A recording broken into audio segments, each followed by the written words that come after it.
Muchas bendiciones a todos los que se acaban de conectar a nuestro canal de YouTube para recibir el estudio de la palabra de esta semana, cuyo título es El mensaje a Filadelfia. Y pues hoy vamos a comenzar este glorioso estudio, dándole gracias a Dios por este privilegio que nos concede de hacer un paréntesis en nuestra agenda de esta semana para recibir la guianza, la dirección, la vida que tiene para impartirnos a todos nosotros la santa y bendita palabra de Dios. Palabra digna de ser recibida por todos. Y de inmediato vamos a entrar a la temática de hoy.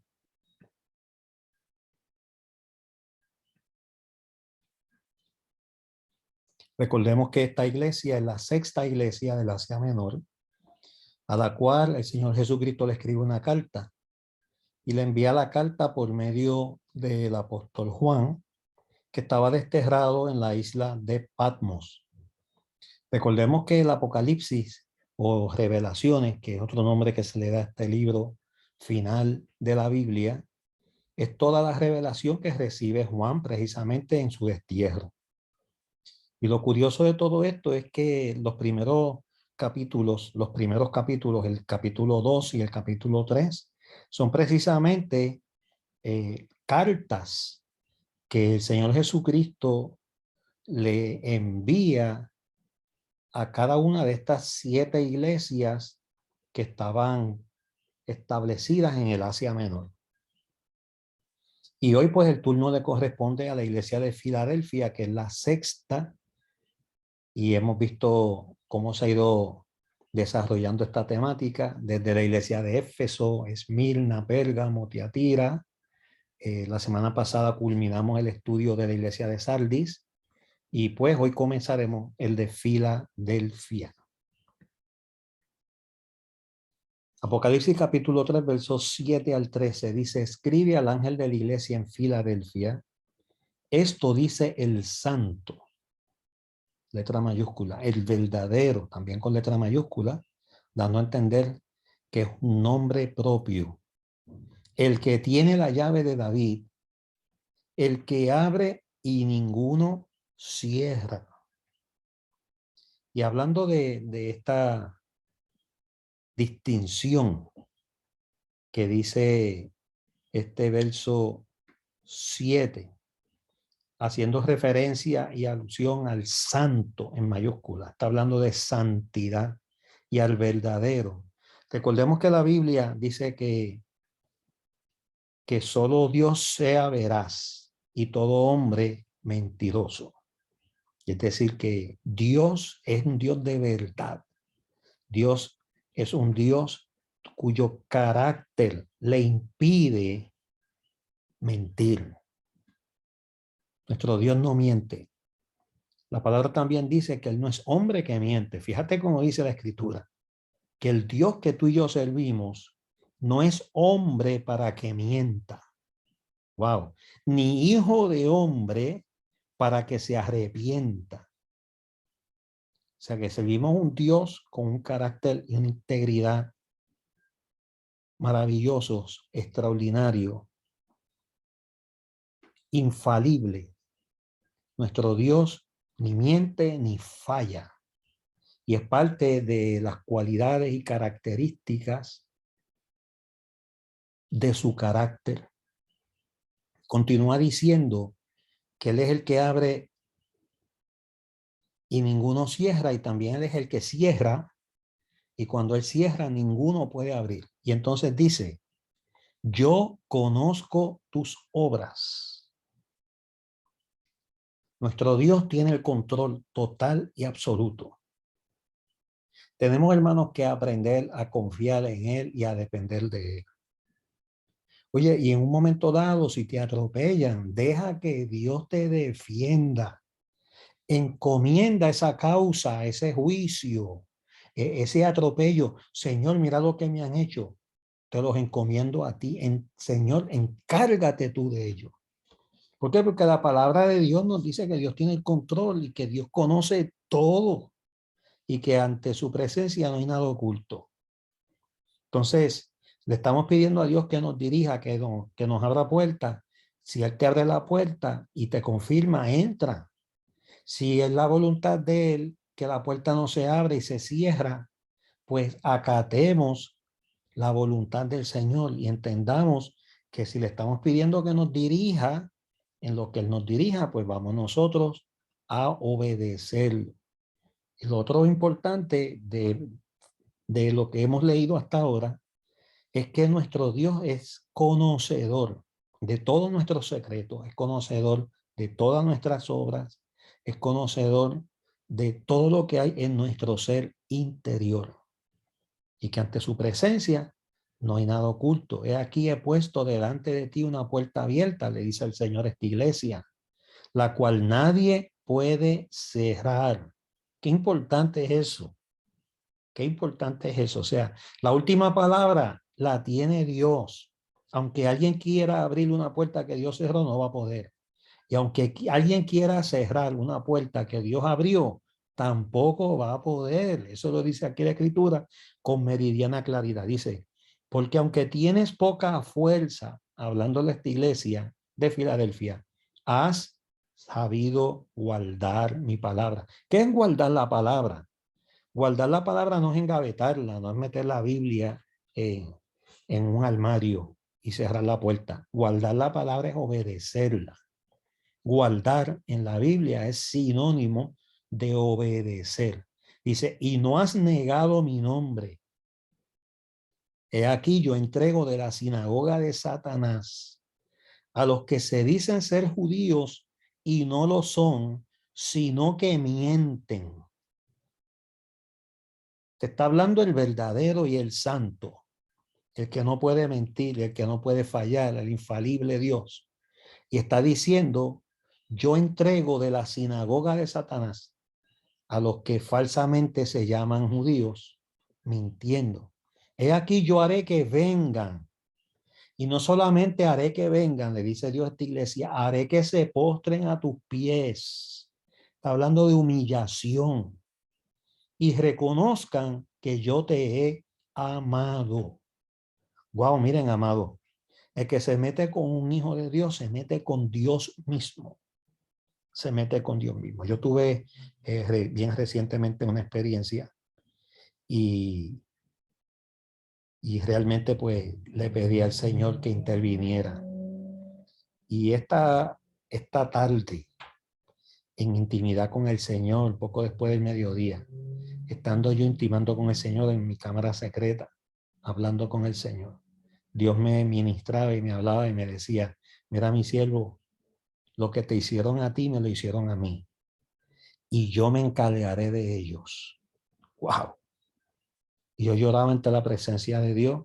Hay cosas que no se las tenemos ni que decirle a Dios. Dios nos está viendo, Dios nos está observando, Dios sabe las cosas que nos acontecen. Y Dios sabe cuando te quieren atropellar. Y también cuando te atropellan, porque si Dios permite que te atropellen es por algo bueno y no malo. Por algo bueno y no malo. Amén. Así que deja que el Señor te defienda. Yo lo he visto en tantos momentos y ocasiones en mi vida y ya pues yo no tengo ganas de vengarme de nada. Yo digo, Señor, tú has permitido esto, encárgate de tú. Tú eres un Dios de justicia. Y yo te pido, Dios, que tú intervengas a mi favor y que una vez más, como en el pasado, tú pelees por mí y pelees por los míos. Y yo sé que Dios lo hace porque lo he visto y lo seguiré viendo hasta que llegue el momento que esté con Él, porque ya nada ni nadie nos podrá apartar del Señor.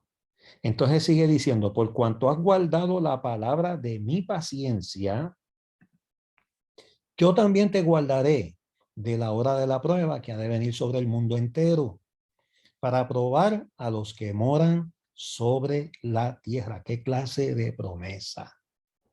Wow, y todo esto lo vamos a estar estudiando y desmenuzando y escudriñando próximamente. He aquí, yo vengo pronto. Esta noticia sigue teniendo vigencia. La venida de Cristo, la segunda venida, porque ya la primera, pues cambió la historia de la humanidad. Cuando Jesucristo vino en su primera venida, se habla ahora de antes de Cristo y de después de Cristo. O sea, Cristo es el eje de la historia, que cambió la historia de la humanidad. Y a mí me da gracia porque, como yo decía el domingo pasado en el púlpito, tuve varios profesores en los estudios universitarios que se decían ser ateos y cuando estaban escribiendo historia y fechas, escribían antes de Cristo y después de Cristo. Y decía, wow, no creen en Dios, no creen en la venida de Cristo y tienen que hacer referencia a Cristo como quiera. Qué tremendo es el Señor. Si Dios es el santo y es el verdadero y el que no miente, Él ha dicho que viene y, amado, tengamos la certeza de que volverá. Él vuelve. Él ha dicho, vengo pronto. Claro, recordemos que para Dios, en la dimensión de Dios, 1000 años de los nuestros pueden ser un día y viceversa. O sea, la dimensión del tiempo de Dios no es la dimensión del tiempo de nosotros aquí en la tierra. Y Dios todo lo ve en un eterno hoy y ahora. Para Dios el pasado no existe, ni existe el futuro. Y en cualquier momento se realizará esa promesa. Y tenemos que vivir, amados, como si hoy fuera el día de la venida de Cristo. Humillarnos delante de Él, estar en obediencia. Y como yo decía al comienzo de este estudio, darle lugar a la ira de Dios para que Él sea el que te vengue, para que Él sea el que te defienda y para que Él sea el que te reivindique. Gloria al Señor. Retén lo que tienes. ¿Con qué propósito? Para que ninguno tome tu corona. Hay que retener lo que hemos recibido de parte de Dios y no lo podemos poner a la venta ni a la disposición de nadie. Al que venciere, yo lo haré columna en el templo de mi Dios. Está hablando de permanencia, de eternidad. Y nunca más saldrá de allí. Nunca más saldrá de allí. Y escribiré sobre él el nombre de mi Dios. Lo va a identificar como propiedad exclusiva de Dios. Y el nombre de la ciudad de mi Dios, la nueva Jerusalén, la cual desciende del cielo de mi Dios, y mi nombre nuevo. Gloria al nombre del Señor. El que tiene oído, oiga lo que el Espíritu dice a las iglesias. Comencemos con la introducción de esta temática fascinante, extraordinaria, que comenzamos esta noche. Cada una de las iglesias a las que el Señor se dirigió en estas cartas era diferente de las otras. Por un lado, su fidelidad no era la misma en todos los casos, pero tampoco lo eran las circunstancias en las que cada una de ellas tenía que dar testimonio.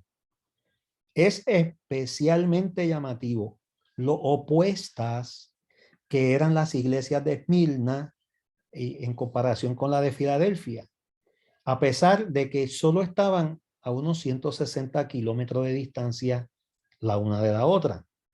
Veamos algunos de estos marcados contrastes.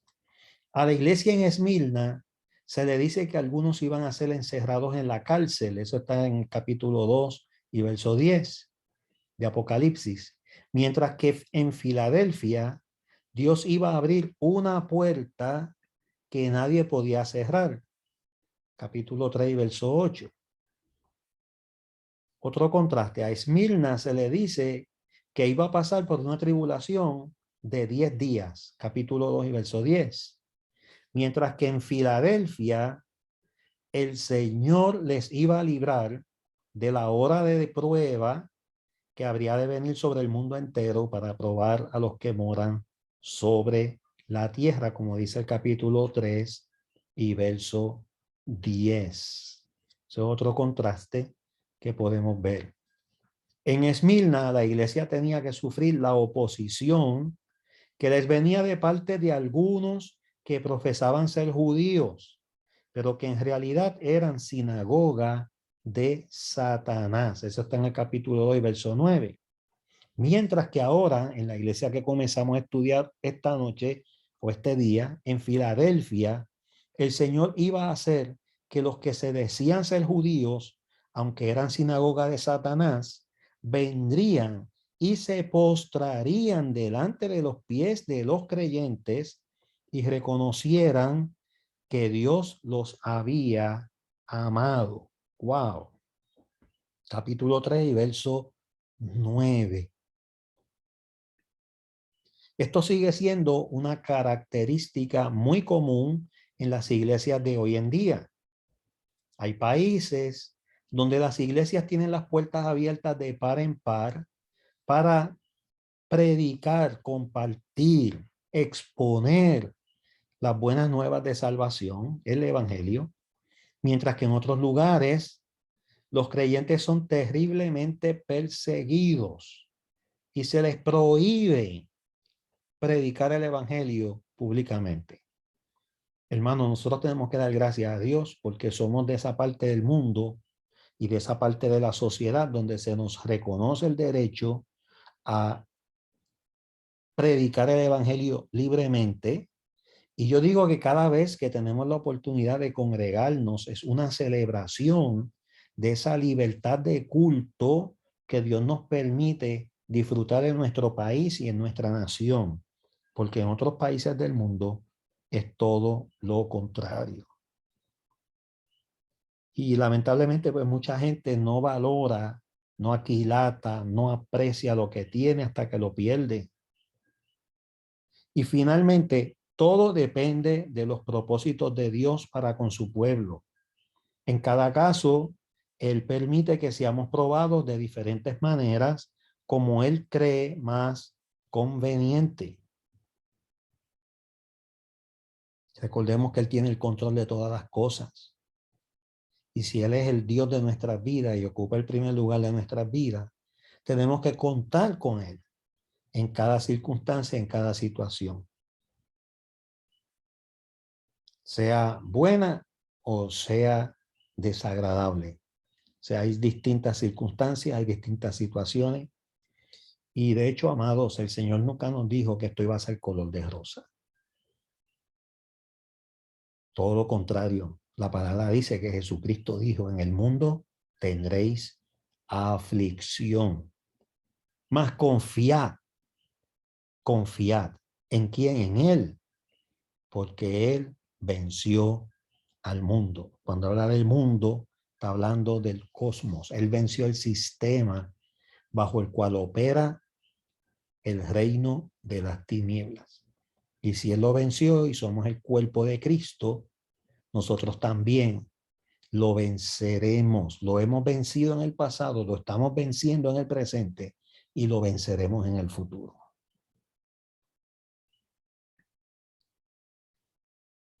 Y por último, en esta noche vamos para tener el cuadro claro del estudio, siempre vemos el panorama histórico de la ciudad que vamos a estar estudiando, donde estaba establecida esa específica iglesia, Filadelfia, la ciudad de Filadelfia. Fue fundada en el año 189 a.C. por el rey Eumenes II de Pérgamo. En la ruta que se unía a la ciudad de Sardis con la ciudad de Colosas. Era conocida como la Puerta de Oriente por estar situada en la ruta principal del correo imperial desde la ciudad de Roma hacia el este. En esa dirección al este, por eso se le llamaba la Puerta de Oriente.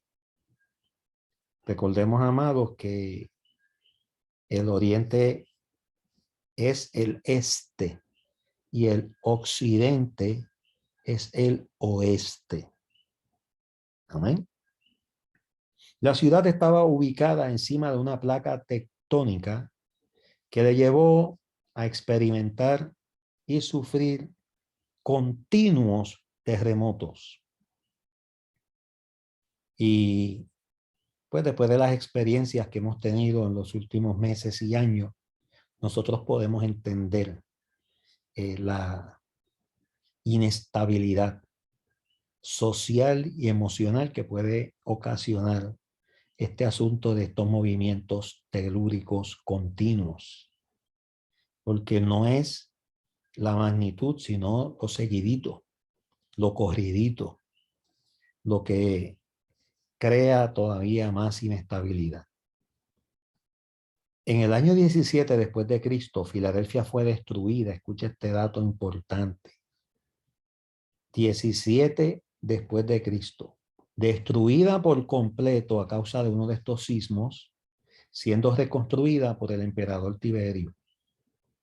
Como resultado de esta destrucción total que sufrió esta ciudad por este terremoto, quienes sobrevivieron tenían miedo.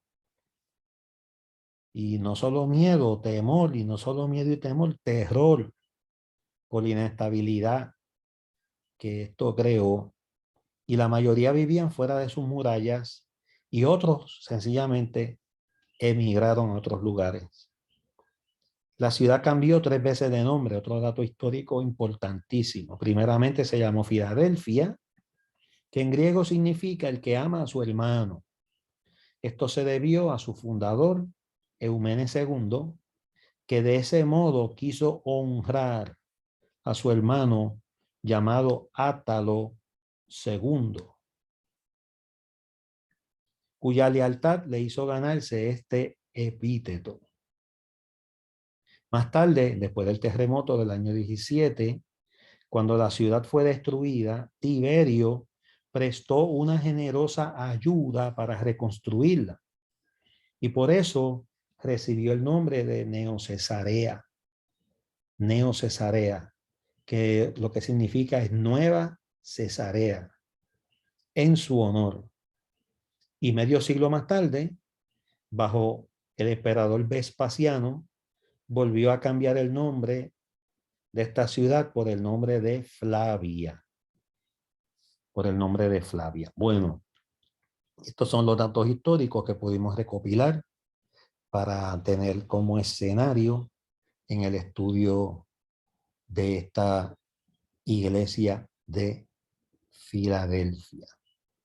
Señor, te damos gracias por tu amor y tu bondad, te damos gracias por tu fidelidad, porque podemos, Señor, dar de gracia lo que por gracia hemos recibido, y en este momento también te presentamos las ofrendas y diezmos, Señor, que como de costumbre, semanalmente dedicamos a ti. Te pedimos que los recibas y te pedimos, oh Padre Celestial, que nos permitas siempre, Señor, poder aportar nuestro grano de arena para que esta tu obra siga hacia adelante y esta palabra siga corriendo libremente.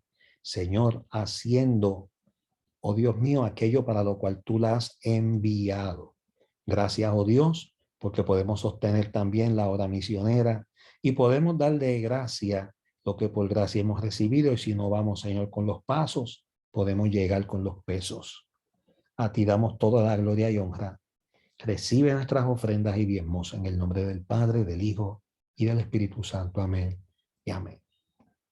Bueno, mis amados, nos veremos la próxima semana con la continuación del estudio, el mensaje a Filadelfia. Que Dios te bendiga, Dios te guarde, la paz de Dios sea contigo. Nos vemos en la próxima ocasión. Bendiciones a todos.